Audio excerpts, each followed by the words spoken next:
తిరుమలలో ఉన్న 7 కొండలు కేవలం కొండలు కావు. అవి నిజానికి ఆదిశేషుని 7 తలలు అని మీకు తెలుసా?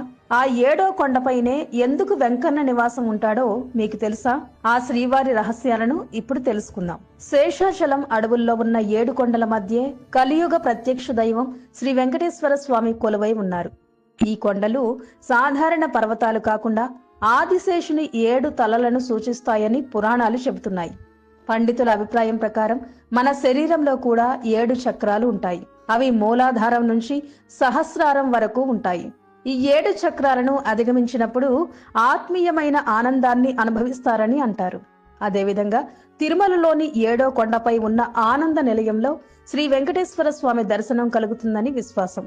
ఈ 7 కొండలకు ప్రత్యేకమైన పేర్లు కూడా ఉన్నాయి. మొదటి కొండ అంజనాద్రి. త్రేతాయుగంలో అంజనాదేవి తనకు సంతానం కలగాలని ఇక్కడ తపస్సు చేసింది. వాయుదేవిని వరప్రసాదంతో ఆంజనేయుడు జన్మించాడని పురాణాలు చెబుతున్నాయి. అందుకే ఈ కొండకు అంజనాద్రి అనే పేరు వచ్చింది. రెండోది వృషభాద్రి. కృతయుగంలో వృషభాసురుడు అనే రాక్షసుడు శ్రీహరికి పరమ భక్తుడు. అతను శ్రీహరితో యుద్ధం చెయ్యాలని కోరడంతో యుద్ధం జరిగింది. చివరికి సుదర్శన చక్రంతో సంహరించే ముందు తన పేరుతో ఈ కొండ ఉండాలని కోరడంతో ఆ కొండకు వృషభాద్రి అనే పేరు వచ్చింది.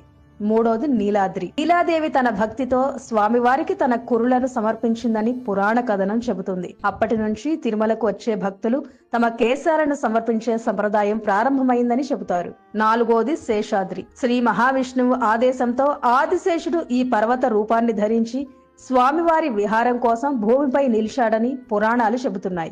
ఐదోది గరుడాద్రి. శ్రీ మహావిష్ణువు వాహనమైన గరుత్మంతుడు ఇక్కడ తపస్సు చేయడంతో ఈ కొండకు గరుడాద్రి అనే పేరు వచ్చింది. ఆరవది నారాయణాద్రి. శ్రీమన్నారాయణుడు ఇక్కడ నివాసం ఏర్పరచుకోవడం వల్ల ఈ కొండకు నారాయణాద్రి అనే పేరు వచ్చింది. ఏడోది మరియు అత్యంత పవిత్రమైనది వెంకటాద్రి. వేం అంటే అమృతం, కటం అంటే ఐశ్వర్యం అని అర్థం.